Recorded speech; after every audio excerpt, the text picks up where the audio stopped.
کچھ تو حضور نے مختلف ممالک سے جو ویڈیو کیسٹس جماعتیں تیار کر کے بھجوا رہی ہیں ان کے ہاتھ لے کچھ سولی ہدایات جماعتوں کو دینے.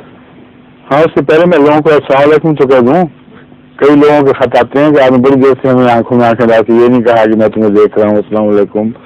تو میں شروع کر دیتا ہوں ذرا سب کو دیکھنا, اور باری باری میں جب آپ کو دیکھ رہا کبھی نظر پڑتی ہے تو مختلف شہر مختلف لوگوں کی مجالس تصور میں آتی ہیں.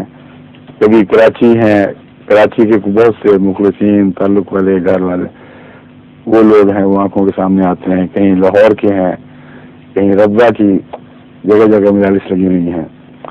اب یہ پتہ نہیں کہ اس وقت وہ لوڈ شیڈنگ ہوئی ہے یا آپ کو نظر آ رہا ہے لیکن ہم اس کو بار بار بھی تو کریں گے نا. ہو سکتا ہے اگر اس وقت آپ مجھے اتنا دیکھ رہے ہیں کہیں نہ کہیں تو لوڈ شیڈنگ نہیں ہو رہی ہوگی, وہ لوگ دیکھ رہے ہوں گے. کنڈی ہے, ناصر آباد, محمود آباد, وہ سارا علاقہ, اور گوٹ علم دین ایک سادہ سے مخلصین کی گوٹ ہے. مجھے اس لیے خاص طور تعلق ہے اس سے کہ ان کی احمدیت میں کچھ مجھے بھی معمولی خدمت کا موقع ملا تھا. ایک جو شروع میں چند تھے اور ساری گوٹ ان کا احترام تو کرتی تھی مگر اہمیت کے معاملے میں ساتھ نہیں تھی اور ارد گرد بھی مخالفت تھی. تو مجھے انہوں نے کہا کہ میری سے سوال جواب ہم منعقد کریں. وہ اللہ کا ایسا فضل ہوا کہ بڑی بھرپور مجلس ہوئی. علاقے سے بھی سندھی زمیندار آئے, اور یہ سندھی جماعت ہے جس میں پنجابی اور سندھی مل کے رہتے ہیں. ارد کا علاقہ زیادہ سندھی ہے. تو یہ پنجابی تھے علم دین صاحب اور ان کے تمام خاندان والے. تو اس میں اللہ کے فضل سے اس کثرت سے پھر بیٹھے ہوئی ہیں. جب میں واپس آیا تو مسلسل پھر یہ اطلاع ملنی شروع ہوئی کہ ارد گرد کے لوگ جو بھی آئے تھے وہ بھی آہستہ آہستہ آ گئے. تو مجھے ہمیشہ یہ پیغام بھیجتے ہیں کہ ہمیں نہ بلانا, ہم آپ کی خاص گوٹ ہیں. تو میں بتا رہا ہوں, آپ کو دیکھ کے بتا رہا ہوں کہ میں نے آپ کو بلایا, آپ بھول بھی نہیں سکتے. اور وہ سارے جو ناصر آباد میں مجلسیں لگایا کرتے تھے چھوٹے چھوٹے بچے, ان میں سے کئی تو جرمنی پہنچ گئے ہیں, بڑے ہو کے پہچانے بھی نہیں جاتے. اب نئے بچوں کو تو چاکلیٹ میں نہیں دیے, لیکن انشاءاللہ دعا کریں گے تو پھر وہاں آ کے بھی دیں گے. سر دست صبر میں دیکھ رہا ہوں کہ آپ لوگ وہ صحن میں جو ہمارا چمن تھا وہاں ٹی وی کے سامنے جیسے بیٹھے ہوں گے سارے, اور کوئی ہاتھ بھی لا رہا ہوگا.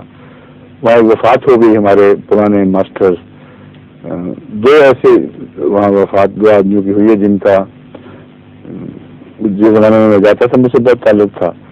ایک ہمارے صدر جماعت تھے ماسٹر نذیر احمد صاحب, بڑے مخلص انسان, اور ان کا بھی بڑا صدمہ ہے. ایک ہمارے مینیجر چودھری عنایت اللہ صاحب ہوا کرتے تھے, بڑی انہوں نے قربانیاں دی ہیں اسٹیٹس کے لیے, صرف ناصر آباد نہیں بلکہ دوسری اسٹیٹس میں بھی. بہت سمجھدار, بہت ہی بہادر انسان, فوجی آدمی تھے, اور بہت مشکل کے وقت وہاں جماعت کے کام آئے ہیں.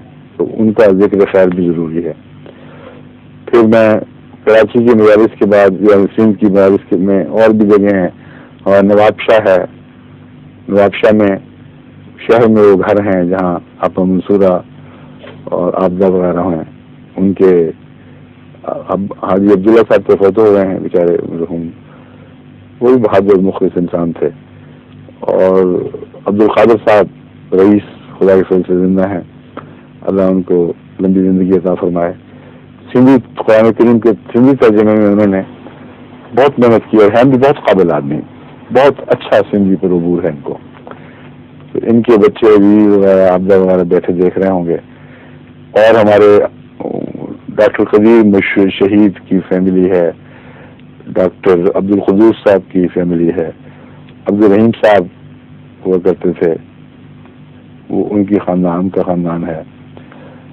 اور پھر وہ چلے جائیں تو وہ شہید ہونے والے جن کا ایک ہی تعلق فیملی سے بہت تعلق ہے, دریا روڈ کے, ہاں, عبدالرزاق صاحب, عبد الحمید صاحب. اور پھر وہ جو جگہ ہے بیچ میں آتی ہے پنو آخل میں, اور اس کے ساتھ وہ بیچ میں جگہ تھے ہم ٹھہرا کرتے تھے وہاں, رشید بٹ صاحب وغیرہ کی فیملی, انہوں نے بڑی قربانیاں دی ہیں. کنڈیارو, ہاں کنڈیارو. تو یہ سارے وہ علاقے ہیں جو میرے دیکھے بھالے, بلکہ بارہا میں ان جگہوں میں پھرا ہوں ہر طرح سے, پیدل بھی, بیچوں جیپوں پر بھی, گھوڑیوں پر بھی، اور سندھ کے علاقے میں دور تک نوکوٹ وغیرہ، پھر مٹھی کا علاقہ ہے، پھر نگر پارکر کا علاقہ ہے، الگ سے یہ سب جگہوں پہ جہاں جہاں بھی بجلی ہے وہاں دیکھ رہے ہوں گے، جہاں بجلی نہیں وہاں کئی جگہ جنریٹر لگے ہوں گے. تو اس زمین میں ایک بات تو آپ کو یہ بتا دوں کہ جنریٹر کے سے بہتر ایک اور ترکیب ہے جو خاموش ہے، بار بار کی اس میں مصیبت نہیں ہے. میں نے پاکستان میں اپنے گھر میں خلافت سے پہلے جنریٹر لگایا ہوا تھا، لیکن مصیبت تھی جب بجلی گئی دوڑ کے میں جاتا تھا، جنریٹر آن کرتا تھا، بچے انتظار کر رہے ہیں، پنکھا چلا 5 منٹ کے بعد بجلی آ گئی، پھر بھاگے بھاگے گئے جنریٹر بند کیا، پھر تھوڑی دیر بعد بجلی چلی گئی، پھر بھاگے بھاگے گئے. ساری رات بس یہی بھاگ دوڑ تھی. جنریٹر جیسے کہا جاتا ہے ابراہم لنکن کے متعلق from log cabin to White House, from White House to log cabin, تو وہی میرا حال تھا. تو اس سے بہت بہتر نظام ہے آج کل جو ایجاد ہوا ہے. یاد تو پہلے سے تھا نہیں، آج کل رواج پکڑ رہا ہے. 2 بیٹریاں موٹر کی اچھی اگر لے لی جائیں بڑی طاقت کی، تو ان کے ساتھ ان کو کنورٹر مل جاتے ہیں آج کل، خاص طور پر بنائے جا رہے ہیں خرچ سے، جن کا میک اینڈ بریک آٹومیٹک ہے. اس میں جب بجلی جاتی ہے تو وہ خود بخود اس کو چلا دیتے ہیں، اور جب آتی ہے تو وہ چارج کرنے لگ جاتی ہے ان کو. تو مسلسل ہے، صرف پانی کا خیال رکھنا، وقت پہ پانی دیا جائے تو کافی لمبا سے چل جاتی ہے. آج کل مہنگائی بہت بھی ہوگی تو میرا خیال ہے 25,000 میں یہ پورا پیکج ہو سکتا ہے. تو جنریٹر بھی تو کم خرچ نہیں ہوتا. تو ہمارے جو لاہور میں ہیں وہ جو بنانے والے جو اسٹیبلائزر بنایا کرتے تھے، کیا نام تھا ان کا؟ رشید صاحب خالد، وہ بہت قابل ہیں، وہ سن رہے ہیں وہ بیٹھے، ان کو بھی میں شامل کہتا ہوں. آپ اگر کوئی ایسی چیز NGO کو یاد کر دیں جس میں اپنا منافع لازمی اور واجبی رکھیں اور یہ کنورٹر ان کو مل جائے، تو اس پیکج ڈیل سے مجھے بھی مطلع کر دیں، میں سب دنیا میں ٹیلی ویژن پہ اشتہار دے دوں گا کہ جس نے جہاں منگوانا ہے منگوا لے، ہندوستان میں بھی کام آئیں گی. تو یہ چیز بڑی فائدہ مند ہوگی. اور جہاں نظام جماعت کے ذریعے یہ ٹیلی ویژن کا پروگرام چلایا جا رہا ہے، وہاں تو نظام جماعت کو لازمی لے لینا چاہیے. ہر روز یہ مصیبت کی فلاں وقت پروگرام اٹھ گیا. یہ جو کنورٹر میں کہہ رہا ہوں اس کے ذریعے ٹیلی ویژن اور اس کا چلنا تو بہت ہی آسان ہے، لیکن اس کے علاوہ پنکھے بھی چل سکتے ہیں کچھ 1500 واٹ تک یا 2000 واٹ تک بھی غالباً یہ بجلی مل جاتی ہے. اگر 1500 واٹ کا محفوظ تخمینہ رکھیں تو ٹیلی ویژن میرا خیال ہے 500 واٹ لیتی ہوگی، ہاں اس سے بھی کم. ہاں، اور ڈش اینٹینا تو لیتے کچھ نہیں، تو ٹیلی ویژن ڈش اینٹینا کے ساتھ رکھ کر اور وہ 500 سے کم لیتی ہے. 5 واٹ ہے جو ٹیلی ویژن، ہاں، اور وہ جو ہے وہ تقریباً 15 واٹ وہ ہے ڈش اینٹینا آل ٹوگیدر. جی، کوئی 100 واٹ بھی نہیں بنتا. اچھا، جی اتنا سستا ہے یہ کام؟ جی 100 واٹ میں تو یہ تو جو اس کے پھر 2-3 پیکج ہونے چاہیے ایسے جہاں روشنی کے لیے اپنا انتظام رکھ لیں کوئی، اور اس کے لیے ٹیلی ویژن کے لیے اگر چھوٹا سا کنورٹر بنے اور روشنی کے لیے اچھے آپ یوں کر لیں کہ 200 واٹ کا ایک بلب جل جائے. اور پنکھے کی کتنی ہوتی ہے؟ 70, 80, 100 واٹ کا ہوتا ہوگا پنکھا. تو اگر چھوٹی جگہ ہو تو اس میں ایک پنکھا گرمی کے لیے، ایک بلب اور ایک ٹیلی ویژن، یہ کمرہ اس سے مزین ہو، اس کے لیے 300-400 واٹ کے اندر سارا کام ہو جائے گا. اور چھوٹی بیٹری کام آ جائے گی سستی، چھوٹا کنورٹر کام آ جائے گا. تو متفرق اس قسم کی خالد صاحب آپ پیکج ڈیل بنائیے اور پھر مجھے مطلع کریں تو میں اشتہار دے دوں گا ٹیلی ویژن پر. سب NGO کو ہر جگہ پتہ لگ جائے گا، سندھ تک بھی، بجائے اس کے جماعتی اعلان ہو کہیں الفضل جاتا ہے کہیں نہیں جاتا وغیرہ وغیرہ. تو یہ انشاءاللہ بہت سی ہماری مشکلات کم ہو جائیں گی. اچھا، اور گجرات ہے، سیالکوٹ میں ماشاءاللہ بہت بیداری ہے، اب جگہ جگہ مجلسیں لگی ہوتی ہیں، بچے بڑے خط لکھتے ہیں. اور گجرات کے علاوہ جیلم کا علاقہ ہے، راولپنڈی کا علاقہ ہے، آزاد کشمیر ہے، اور بہت سی جگہ جہاں بہت تعصبات تھے، بہاولپور، بہاول نگر، ملتان، اور ان سب علاقوں میں اللہ کے فضل کے ساتھ یہ انٹرنا کے ذریعے جماعت کو بھی مل رہے ہیں. اور وہ جن جگہوں کو میں نام لے رہا ہوں وہاں بہت سے خاندان ہیں جن کو میں جانتا ہوں، کہ وہاں گیا ہوں مجالس میں. منت گم عیسائی وال جس کو آپ کہتے ہیں، وہاں کے 6/11L 6/12L 30/11L وغیرہ وغیرہ، اور بہت سے 6/11L تھا غالباً، اور 30/12L اور یہ کچھ ایل اور بٹے موجود تھے. 30 اور 6 یا 12 اور 11 اس قسم کے نام تھے، مگر جگہ میرے ذہن میں ہے. شہید نظیر صاحب 30 والے گاؤں میں تھے، ابھی بھی ان کے خط آتے ہیں محبت برے. اور اسی طرح 6 کی جماعت جو ہے وہ نمبرداروں کا، ذیلداروں کا گاؤں کہلاتا تھا. یہ تو اس لیے یاد رہتا ہے کہ جہاں جائے وہاں یہ ان کے لڑکے موجود ہیں. جرمنی بھی بھرا ہوا ہے، بھرا ہوا سے برابر کوئی جگہ نہیں جہاں یہ نظر نہ آئے، اور ناروے وغیرہ تک پہنچے ہوئے ہیں، کینیڈا بھی پہنچے ہوئے ہیں. تو اللہ کے فضل سے بڑی فعال جماعت ہے، طاقتور جماعت ہے، اور ان کے دوستی کے دائرے بڑے وسیع ہیں. وہاں غیر جماعت بھی کوئی تعصب نہیں رکھتے ان سے. کوئی مولوی یا کوئی پالیٹیشین آ کے نفرت پیدا کرنے کی کوشش کرے ان کو بڑھا دیتے ہیں، کہتے ہیں ہم جانے ہمارے تعلقات اچھے، ہم جانتے ہیں ہمارے مذہب کو ان کے مذہب سے کوئی خطرہ نہیں، بالکل پرواہ نہ کرو. تو یہ سب لوگ ہیں، وہ گاؤں والے کچھ بیٹھے ہوں گے اس وقت. ہمارے شاہوں کی بھی فیملی تھی، وہ بھی باہر کچھ نکلے ہیں.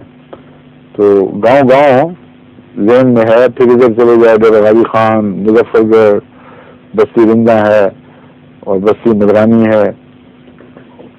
بہت علاقے ہیں جو دیکھے بھالے، بار بار وہاں گیا ہوا. پشاور صبح سے جا کے دیکھیں، پشاور میں بھی اس وقت مجھے پتا ہے کہاں کہاں مجلسیں لگی ہوئی ہیں.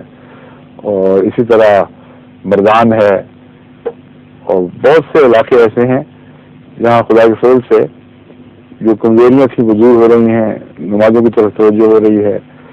تو یہ زیادہ ہے اہم بات جس کی طرف جماعت کی توجہ مرکوز کرانا چاہتا ہوں، کہ ٹیلی ویژن کا کچھ فائدہ تو دلچسپی کا ہے ہی. وہ اس لیے ضروری ہے کہ باقی ٹیلی ویژن سے بچا کر اس طرف کھینچنے کے لیے ہمیں لازماً جدوجہد کرنی ہوگی کہ وہ دلچسپ رہیں.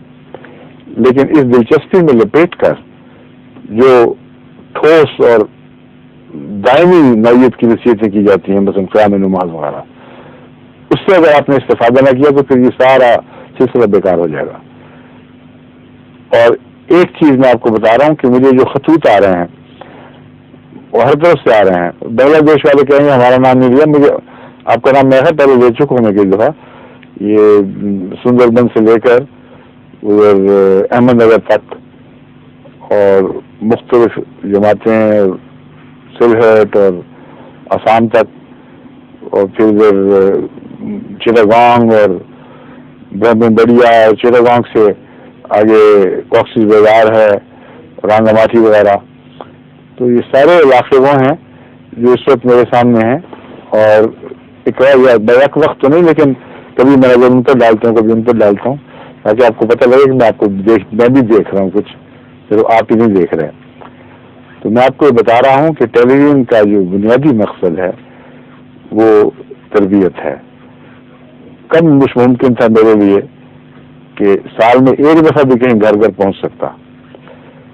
تو جہاں جذباتی لوگ باتیں لکھتے ہیں کہ ٹھیک ہے آپ آئے، مگر یہ طلب جو ہے پہنچنے کی وہ نہیں پوری ہو رہی اور بھڑک اٹھی ہے، وہ سب رومانی جذباتی باتیں ہیں. ٹھوس حقیقت یہی ہے کہ ٹیلی ویژن کے ذریعے میرا وہاں نصیحت کے ساتھ پہنچنا تربیت پر اسی طرح اثر انداز ہو رہا ہے گویا کہ میں وہاں پہنچ گیا ہوں، اور بچوں میں عجیب انقلاب برپا ہو رہا ہے. نماز کے سلسلے میں مجھے کل ہی خط ملا کہ ٹیلی ویژن دیکھنے کے بعد، آپ نے شاید نماز کا ذکر کیا تھا یا کوئی اور بات ہوگی، تو ابا باہر جا رہے تھے، کسی بچے نے لکھا ہے اور نماز نہیں پڑھی، تو بیٹا دروازے کے سامنے ہاتھ کھول کے کھڑا ہو گیا پھیلا کے کہ ابا پہلے نماز پڑھی پھر میں جانے دوں گا. اس کی ایسی پیاری ادا لگی بات کو کہ بعد میں نماز پڑھی، اور بہنیں بھائیوں کے متعلق شکایت کرتی ہیں، بیویاں خامدوں کے متعلق بہت درد سے لکھتی ہیں کہ ٹیلی ویژن تو دیکھ رہے ہیں ہم، لیکن ابھی تک ان کے اوپر نماز پہ اثر نہیں پڑا. اور یہ جو شکایتیں ہیں وہ مغربی دنیا سے بھی آ رہی ہیں، مشرقی دنیا سے بھی آ رہی ہیں.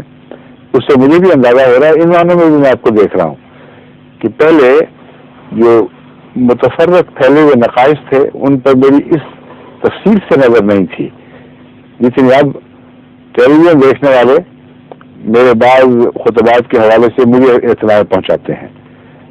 اور بہت سے ایسے گھر ہیں جن سے میں واقف، جن کے خامن مرد وغیرہ مخلص آ کے ملنے والے جلسوں میں پیش مجھے یہ نہیں پتا تھا کہ نماز نہیں ٹھیک پڑھتے. بس ایسی بھی اخلاص کی شکلیں ہیں جہاں انسان اسی پر مطمئن ہو جاتا ہے کہ میں آگے ہوں، لیکن اگر نماز نہیں پڑھتا تو پھر وہ آگے نہیں ہے، وہ اس کا قدم پھسلنی جگہ پہ ہے، کسی وقت بھی ضائع ہو سکتا ہے. تو میں ان سب کو مخاطب ہو کے کہتا ہوں کہ نماز کو قائم کریں. اور بچے اب اللہ کے فضل سے پہلے سے زیادہ نماز پر قائم ہیں. اتنا نمایاں اثر ہو چکا ہے کہ ہمارے بھائی منیر ابھی جیلم سے تشریف لائے ہیں، شفیع کے والد، انہوں نے بتایا کہ یہاں ایک بات دیکھ کر مجھے بڑی خوشی ہوئی ہے کہ پچھلے 2 سال کے اندر، 2 سال پہلے آئے تھے، یہ انقلاب دیکھا ہے کہ پہلے مسجد میں یہاں بوڑھے زیادہ ہوتے تھے، شاذ کوئی بچہ نظر آتا تھا، اور اب تو بچوں اور جوانوں سے بھری پڑی ہوئے اور بوڑھے نسبتاً مائنورٹی بن گئے ہیں. تو یہ بات انہوں نے بڑی ذہانت سے نوٹ فرمائی ہے اور درست ہے، اور اس میں اس ٹیلی ویژن کا بہت بڑا دخل ہے. تو میری تو سچی آرزو تب پوری ہوگی جب ٹیلی ویژن کے ذریعے عالمی عبادت کرنے والوں کی ایک ایسی مضبوط جماعت قائم ہو جائے جو کسی پہلی پھر نماز کو چھوڑنے پر آمادہ نہ ہو. اور اسی میں ہماری زندگی، اسی میں ہماری جان ہے. عبادت کرنے والوں کو خدا ضائع نہیں ہونے دیتا، اور عبادت کرنے والے جب پھیلتے ہیں تو عبادت کی خوشبو، عبادت کا رنگ، عبادت کا ذوق ساتھ لے کر پھیلتے ہیں. آنے والوں میں نمازی بنانے لگتے ہیں، لیکن بے نمازی اگر تبلیغ کرتا رہے اور کسی کو بنا بھی دے گا تو کچھ بھی فائدہ نہیں ہوگا. ایک پہلو سے تو ٹھیک ہے کہ وہ اس نے سر تسلیم خم کر دیا، وقت کے امام کو مان لیا، لیکن اس کو فائدہ کیا پہنچا اگر اپنے اندر اس سے پاک تبدیلی نہیں کیے. بس میں نے تو ہمیشہ دیکھا ہے اور کئی دفعہ بیان بھی کیا ہے کہ جماعت جس ذریعے سے پھیلتی ہے وہ ذریعہ اپنے محدود دائرے میں ایک مہر کا کام دیتا ہے، اور جیسی اس کی تصویر ہے ویسی تصویر آنے والے پر بنتی ہے. بس آج کل جبکہ بکثرت تبلیغ کا دور ہے اور حیرت انگیز انقلابی کامیابیاں نصیب ہو رہی ہیں، نماز کو اولیت دیں، نماز پر مضبوطی سے قائم ہوں. ہر احمدی جو داعی اللہ ہے اس کی تصویر میں نماز ایک لازمی جز ہونا چاہیے. اس کے بغیر اگر آپ دعوت اللہ کریں گے تو اندھی نیلی رنگی تصویر بنا رہے ہوں گے ایک احمدی کے اوپر. آپ کی تصویر نقش ہوگی مگر ایک اندھی نیلی رنگی تصویر، اور ایسے ہی مریض احمدی پھر آگے پیدا ہونے لگ جائیں گے. اللہ ماشاء اللہ بہت سے ایسے ہیں جن کو نظام جماعت سنبھال لے گا، میں جانتا ہوں، کوشش ہوتی ہے، مگر جب دیر ہو جائے تو اکثر لوگ اپنی عدم تربیت کی وجہ سے بعض نقائص پر ٹھنڈے ہو کر جم جاتے ہیں. لوگ گرم نہیں رہتا کہ اسے مولڈ کیا جا سکے، اسے مختلف شکلوں میں ڈالا جا سکے. تو اس وجہ سے میں آپ کو یہ سمجھا رہا ہوں، آپ لوگوں کو میں دیکھ رہا ہوں، آپ مجھے دیکھ رہے ہیں، مزہ بھی آ رہا ہے، لیکن اس مزے کی وجہ کیا ہے، کیوں یہ مزہ لیا جا رہا ہے؟ بنیادی طور پر میں چاہتا ہوں کہ آپ سارے عبادت پر قائم ہو جائیں، اسلامی عبادت کے نگران اور محافظ ہو جائیں، اور احمدیت اور عبادت ایک ہی چیز کے دو نام بن جائیں. اگر یہ ہو جائے تو اربوں روپیہ بھی خرچ کرنا پڑے اس ٹیلی ویژن پر تو ایک ایک پیسہ کام آ جائے گا. یہ اللہ کا احسان ہے کہ اربوں کی ہمیں ضرورت نہیں پڑ رہی. احمدی خدمت کرنے والے ایسے ہیں جو ہر لحاظ سے اپنے آپ کو پیش کر رہے ہیں. بس نفس کی قربانی بھی آپ کر رہے ہیں، مال کی قربانی بھی کر رہے ہیں، مگر ان دونوں قربانیوں کا مقصد کیا تھا؟ مقصد یہ تھا وما خلقت الجن والانس الا لیعبدون. ان دونوں قربانیوں کا اعلیٰ مقصد یہ ہے کہ عبادت کرنے والے پیدا ہو جائیں جو اپنے رب کو پہچان لیں، اور جو پہچانتے ہیں وہی عظمت سے اس کی عظمت کے حضور سر جھکاتے ہیں. اس کا مطلب ہے آپ کو نمازیں خود سیکھنی بھی ہوں گی، پڑھانی بھی ہوں گی، اور اس کے لیے جو میں نے ترکیب پہلے استعمال کی ہے بارہا، وہی میں دوبارہ آپ کو یاد دلاتا ہوں. اس مجلس میں تو اور وقت نہیں ملے گا، باقی پھر سے انشاءاللہ کل کی بھی تو ایک مجلس ہے متفرق.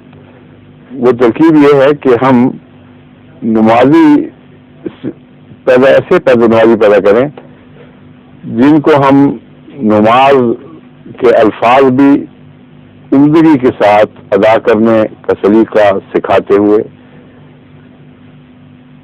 اس کا ترجمہ بھی ساتھ پڑھائیں، تاکہ ہر نمازی نماز کے الفاظ صحیح طریق پر ادا کر سکتا ہو، اپنے صحیح مخرج جس تک جو طریقہ ہے اس کے مطابق ادا کر سکتا ہو، اس کا ترجمہ بھی سمجھتا ہو، اور ساتھ نماز کے کچھ جو ضروری مسائل ہیں وہ ضرور بیان کیے جائیں. یہ کرنے کے بعد آپ ان کو کہیں کہ اب ہم تمہیں معلم بنا رہے ہیں، تمہیں ہم نے ایک مہر کی صفت عطا کر دی ہے، اور فیض خاتم النبیین میں یہ ساری باتیں داخل ہیں کہ محمد صلی اللہ علیہ وسلم کی خاتم کا فیض تمہیں نصیب ہونا ضرور چاہیے، اور یہ تبھی نصیب ہوگا کہ رسول اللہ علیہ وسلم کے اخلاق حسنہ، آپ کے عادات و اطوار، آپ کی روحانی شخصیت کسی نہ کسی حد تک آپ کی ذات میں مرتسم ہو جائے، آپ کے نقوش میں، آپ کی صفات میں ظاہر ہو، آپ کی پرسنالٹی جس کو کہتے ہیں، آپ کا یہاں کے لوگوں کے لحاظ سے میں کہہ رہا ہوں، کہتے ہیں کبھی کبھی انگریزی لفظ بھی بول دیا کرو. تو ایک پرسنالٹی ہوتی ہے، اس کے کیریکٹرسٹکس ہیں اور بعض ایٹریبیوٹس ہیں، وہ سارے حضرت صلی اللہ علیہ وسلم سے ہمیں سیکھنے ہیں، اور جب سیکھیں تو اپنی ذات تک محدود نہ کریں، اسے آگے جاری کریں، تاکہ خاتمیت ایک کوثر میں تبدیل ہو جائے. اس پہلو سے میں ہمیشہ خاتمیت کا تعلق حوض کوثر سے باندھتا ہوں. انا آتینا کل کوثر ہے جو فیض روکنے کا مضمون نہیں، بلکہ فیض کو لامتناہی طور پر ہمیشہ کے لیے جاری کر دینے کا مضمون ہے. بس اس پہلو سے میں یہ یقین رکھتا ہوں کہ وہ جو حقیقت میں خاتم النبیین کا قائل ہے وہ لازماً آپ کے کوثر کے صاحب ہونے کے لحاظ سے، صاحب کوثر ہونے کے لحاظ سے آپ سے فیض پائے اور فیض کو جاری کرے، تب وہ خاتمیت کے سچے مفہوم کو سمجھنے والا ہوگا. ورنہ یہ فرضی باتیں ہیں کہ جی فلاں قائل ہے فلاں قائل نہیں. خاتم کا مطلب ہے مہر تو آگے لگ سکے. محمد رسول اللہ علیہ وسلم کی مہر اگر آگے لگ کے رک جائے تو فائدہ کیا؟ نبیوں پر لگتی ہے اس لیے کہ کامل ترین مقصد اس کا یہی اول اور اعلیٰ مقصد یہ ہے، لیکن نبیوں کے ذیل میں سب فیض پانے والے اس مہر سے فیض یافتہ ہیں. تبھی سورہ نساء میں اسے خاتمیت کی مہر صرف نہیں قرار دیا گیا، تمام روحانی فیوز کی مہر قرار دیا گیا ہے. ومن یطع اللہ والرسول فاولئک مع الذین انعم اللہ علیہم من النبیین والصدیقین والشہداء والصالحین وحسن اولئک رفیقا. کہ جو اللہ اور محمد رسول اللہ اس رسول کی اطاعت کرے گا، سارے فیض انہی کو ملیں گے جو ان میں شامل ہوں. نبوت کا فیض بھی، صرف نبوت نہیں، صدیقیت کا بھی، شہادت کا بھی اور صالحیت کا بھی. بس یہ وہ کوثر ہے جو محمد رسول اللہ صلی اللہ علیہ وسلم کے فیض سے جاری ہوئی ہے. یہ وہ کوثر ہے جو آج ٹیلی ویژن کی صورت میں ہم تمام دنیا میں جاری کرنا چاہتے ہیں. بس کوثر جاری ہونی چاہیے، نہ کہ محض صرف شغل لطف کی باتیں. یہ سارے لطف کی باتیں وہ پیمانے، وہ برتن ہیں خوبصورت جن میں شراب ڈال کر پیش کرنے والا پیش کرتا ہے. یہ شراب طہورہ ہے، یعنی قرآن کی شراب، جسے ہم ٹیلی ویژن کے ان پیالوں میں ہم ڈال کر کل عالم میں گردش دے رہے ہیں.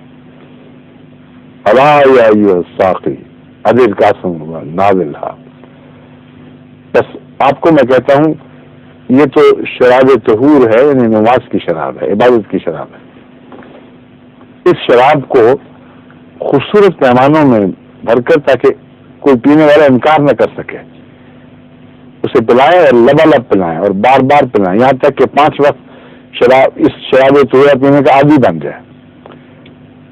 جب عادی بن جاتے ہیں تو لوگ الکوہلک بھی ہو جاتے ہیں، پھر وہ رات کو اٹھ کے بھی پیتے ہیں، اور یہی حال نماز والوں کا ہے، پھر عادی ہو جائیں پھر وہ رات کو اٹھ کے بھی پئیں۔ اور ابھی آلریڈی اب تک ایسا ہو رہا ہے، ہونا شروع ہو چکا ہے، کیونکہ مجھے کل ہی ایک آدمی کا خط ملا ہے، کسی مرد کا نہیں ہے، کسی بہن کا ہے، اس نے بتایا ہے کہ الحمدللہ میرا باپ تہجد کے لیے اٹھتا ہے اور میرا بھائی بھی چھوٹا باقاعدہ اس کے ساتھ تہجد پڑھتا ہے اور کوئی تہجد مس نہیں کرتا۔ تو یہ جو عظیم روحانی انقلاب برپا ہو رہا ہے، یہی فیض ہے اس ٹیلی ویژن کا، اسی کا نام احمدیہ مسلم ٹیلی ویژن یا مسلم احمدیہ ٹیلی ویژن ہے، یہ کیا ہے، مسلم ٹیلی ویژن احمدیہ۔ ہاں، تو اس سے آپ فیض پائیں، اور ملتے تو ہیں، ہم روزانہ ملیں گے، لیکن تب مجھے خوشی ہوگی، تب میری نظر زیادہ خوشی اور فخر اور اطمینان سے آپ پر پڑے گی اگر آپ کے وہاں نمازی پیدا ہو رہے ہوں اور ایک روحانی انقلاب برپا ہو رہا ہو۔ پھر دعوت اللہ کا جو دور ہے وہ کامیاب ہوگا، جو نمازی تبلیغ کرے گا وہ نمازی بنائے گا۔ اور ساتھ چندوں کا بھی خیال رکھنا، جو شرطوں پر خدا کی بیعت کی ہے، ان اللہ اشترى من المؤمنین انفسهم واموالهم بان لهم الجنہ، تو جو احمدی آگے داعی اللہ بن کر دوسرے کو بلاتا ہے، اول طور پر نفس خدا کے حضور پیش کرتا ہے اور خدا کا ہو جاتا ہے، عبادت کے لحاظ سے بہترین نمونہ بنتا ہے، دوسرے اپنے اموال بھی خدا کے حضور پیش کرنے والا ہے۔ ایسی صفات کا آدمی احمدی لازماً ایسے ہی احمدی بنائے گا، ایک ذرہ بھی فرق نہیں پڑے گا، کیونکہ جو جس سے بنتا ہے اس کے نقش لے لیتا ہے۔ میں نے دیکھا جو چندہ نہیں دینے والے پرانے لوگ ہوا کرتے تھے، بعض کنجوس تھے، چندے میں کنجوس تھے، ان کے بھائی احمدی بھی سارے اسی طرح کنجوس اور چندے میں کنجوس۔ جو عبادت میں سستی کرتے تھے ان کے بڑائے احمدیوں کی عبادت کی سستی پائی جاتی تھی۔ یہ اتنی قطعی حقیقت ہے، حضرت مسلم بات فرمایا کرتے تھے کہ میں بعض احمدیوں کو دیکھ کر پہچان جاتا ہوں، میں احمدیوں کو دیکھ کر کہ کس کے بنائے ہوئے ہیں، کیونکہ تمام جماعت پر اللہ کے فضل سے فراست سے نظر تھی، جانتے تھے کہ یہ تبلیغ کرنے والا ہے، اس کی یہ عادات ہیں، وہ عادات جس میں دیکھتے تھے ایسا چلتا تھا کہ اس کی مہر لگی ہوئی ہے اس کے اوپر۔ تو آپ ایک ہی جیسی مہر، عالمگیر مہر بنائیں جو قرآن نے بنا کے دی ہے، عبادت کی مہر ہو اور مالی قربانی کی مہر ہو، باقی ساری باتیں اسی کے اندر آ جاتی ہیں، سارا دین اس میں سمٹ جاتا ہے۔ اللہ کرے کہ آپ کو اس کی توفیق ملے، اور پھر ہم انشاءاللہ ملتے رہیں گے۔ آج میں نے آپ کی کافی باتیں کر لی ہیں ہمارے سامنے، اب یہ شکوہ نہ کریں کہ آپ سنجیدہ تقریریں کر کے چلے جاتے ہیں اور کھل کر آپس میں باتیں نہیں کرتے۔ اچھا جی، خدا حافظ، السلام علیکم، ایمان اللہ۔ ظہور مہدی آخر زمان